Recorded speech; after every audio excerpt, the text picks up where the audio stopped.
마태복음 12장 22절입니다.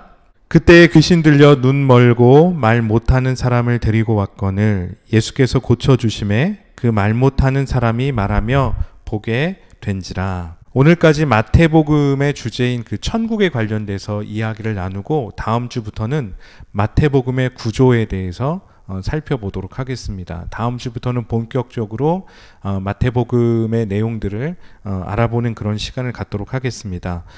오늘 본문을 보게 되면 예수님 앞에 사람들이 귀신 들려서 볼 수도 없고 들을 수 없는 한 사람을 데리고 왔습니다.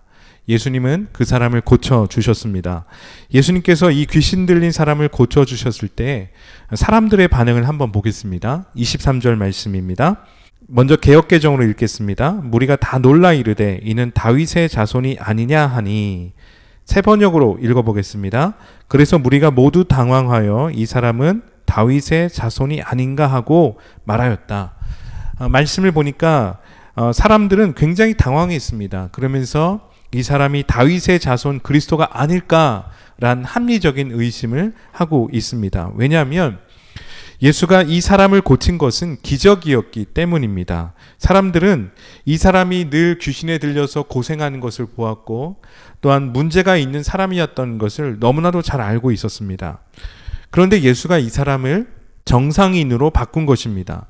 사람들이 생각하기를 이 사람이 예수란 이 사람이 우리가 기다려온 그 메시아 다윗의 자손이 아닐까라고 생각을 한 것입니다. 그런데 가만히 옆에 있었던 바리새인들은 이러한 비난을 쏟아놓기 시작을 했습니다. 이 기적은 귀신의 힘을 입지 않고서는 일어날 수가 없다라고 말을 한 거죠. 이 비난에 대해서 예수님은 이제 28절에서 반박을 하고 있습니다. 그러나 내가 하나님의 영을 힘입어 귀신을 쫓는 것이면 하나님의 나라가 너희에게 왔다. 예수님은 귀신을 쫓아낸 이 일로 인해서 하나님의 나라를 너희가 보게 되었다라고 말씀하고 있는 것입니다. 한 사람이 귀신이 들렸다는 것은 그가 사단의 통치를 받았다는 것이고, 그러나 한 사람이 예수님의 이름으로 치유를 받았다는 것은 하나님의 나라가 그에게 임했다는 것을 보여주고 있습니다. 오늘 이야기에서 우리가 초점을 맞춰야 하는 것이 하나님의 나라입니다. 즉 천국입니다. 마태복음의 주제가 천국이라고 이야기를 나누었습니다. 사단의 다스림을 받을 때는 억압과 고통이 있습니다. 하지만 하나님의 나라가 임했을 때는 치유와 자유가 임하게 됩니다. 여기서 천국의 중요한 개념이 나오게 되는 겁니다. 천국은 믿는 자가 죽은 후에 가게 되는 곳이기도 하지만 현재 우리 삶 속에서 하나님의 통치가 드러나는 곳이면 그곳이 천국이라는 것입니다. 오늘 이 병자, 오늘 이 고침을 받은 사람에게 어떠한 일들이 일어났습니까? 하나님의 말씀이 임함으로 말미암아서 그에게 천국이 임하는 것을 보게 되었다는 것입니다. 그러니까 누가 누구의 다스림을 받느냐가 커다란 차이를 가져온다는 것입니다. 우리의 삶은 지금 누구의 다스림을 받고 있는지 점검할 필요가 있습니다. 많은 사람들이 위기와 갈등 속에 살아갑니다. 이러한 부정적인 경험을 가지고 있을 때 사람들의 반응은 하나님의 다스림, 하나님의 존재를 인정하기가 어렵다는 것입니다. 왜냐하면 사람들이 부딪히고 있는 그 많은 문제, 그 위기와 그 부정적인 경험들은 절박하고 또한 그것을 우리 가운데에 반드시 해결해야 되는 어떠한 삶의 문제로 느끼게 하기 때문입니다. 이때는 이러한 부정적인 경험들이 우리의 삶을 다스린다는 것입니다. 그것을 우리는 염려라고 말할 수가 있겠습니다. 하지만 성경은 하나님의 다스림을 받는 삶에 대해서 오늘 우리들에게 말하고 있습니다. 그것을 주기도문을 통해서 우리들에게 말하고 있죠. 마태복음 6장 10절입니다. 나라가 임하시오며 뜻이 하늘에서 이루어진 것 같이 땅에서도 이루어지이다. 예수님이 우리들에게 가르쳐 주신 기도입니다. 우리는 기도할 때 하나님의 나라가 임하도록 해야 한다는 것입니다. 그러할 때 하나님의 뜻이 이루어지게 된다는 거죠. 이 말씀은 하나님의 통치로 말미암아 이 땅 위에 하나님의 나라가 임하는 것을 말씀하고 있는 것입니다. 하나님의 뜻을 구하고 순종을 할 때 주님의 뜻이 나의 뜻이 되게 할 때 천국이 나의 삶에 능력으로 임하게 된다는 것입니다. 이는 그리스도께서 나의 삶의 왕이 되셔서 나의 삶을 다스리기 때문입니다. 그렇다면 그리스도께서 나의 삶을 다스리는 유익은 무엇이겠습니까? 로마서 14장 17절 말씀입니다. 하나님의 나라는 먹는 것과 마시는 것이 아니요 오직 성령 안에 있는 의와 평강과 희락이라.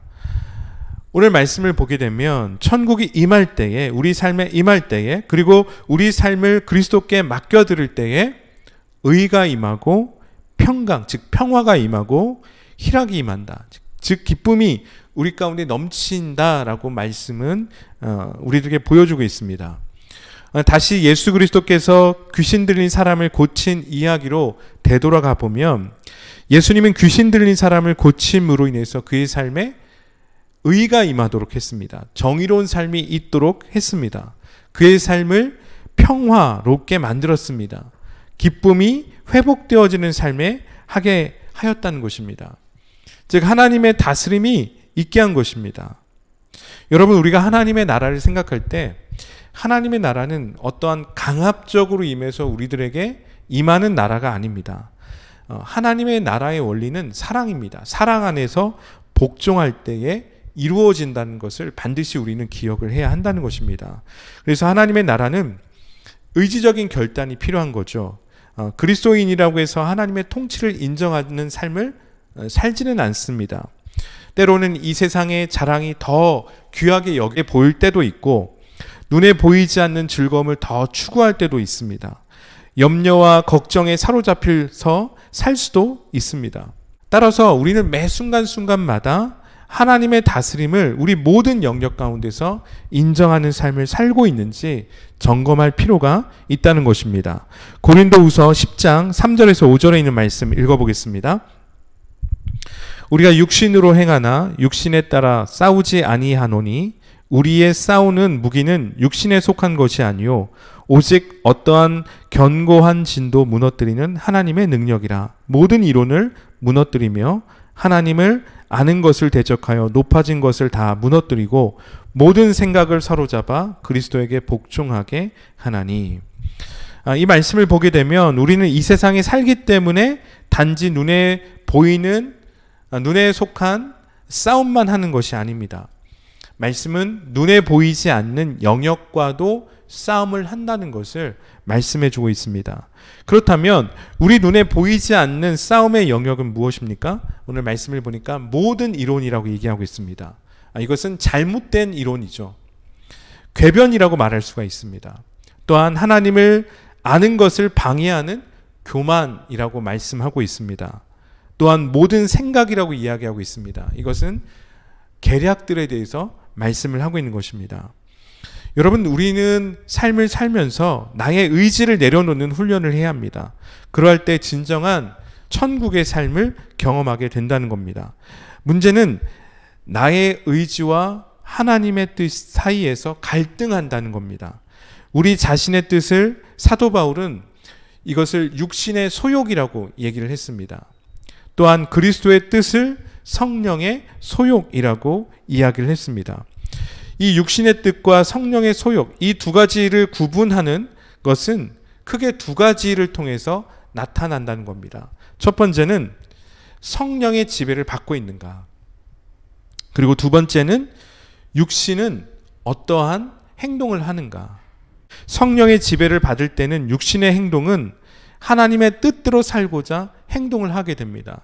반대로 우리가 육신의 지배를 받을 때, 육신의 행동을 하게 될 때는 어떻게 됩니까? 하나님의 뜻이 아니라 육신의 생각, 잘못된 생각, 그것에 지배를 받고 행동을 하게 한다는 것입니다. 그래서 그리스도를 믿는다는 것은 눈에 보이지 않는 싸움을 하는 것입니다. 그것을 우리는 영적 갈등이라고 이야기를 할 수 있습니다. 우리는 선택의 기로 앞에 서면 갈등을 하게 됩니다. 화를 낼 것인가 말 것인가, 이기적인 결정을 할 것인가 말 것인가, 섬길 것인가 말 것인가, 이것을 중요하지 않은 것이라고 생각할 것인가 아니면 중요한 것이라고 생각할 것인가, 믿음의 싸움을 포기할 것인가 말 것인가, 용서할 것인가 말 것인가. 여러분, 늘 우리는 갈등을 하게 된다는 겁니다. 이러할 때 예수님은 우리에게 한 가지 방법을 가르쳐 주고 있습니다. 마태복음 6장 33절입니다. 그런즉 너희는 먼저 그의 나라와 의를 구하라. 그리하면 이 모든 것을 너희에게 더하시리라. 말씀을 보게 되면 나의 뜻을 내려놓고 주님의 뜻을 따르기로 결정하는 것입니다. 하나님의 다스림을 인정하는 것입니다. 이러할 때 천국이 우리들에게 임한다는 겁니다. 따라서 우리 그리스도인들에게 중요한 것은 영적 훈련을 해야 한다는 것을 말해주고 있습니다.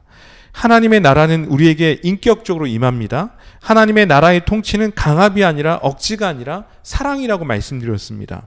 그렇기에 예수님은 우리들에게 기도하라고 말씀하고 있습니다. 기도는 무엇입니까? 하나님과 연결되는 것. 기도는 하나님과 대화하는 것. 기도는 하나님과의 인격적인 만남입니다.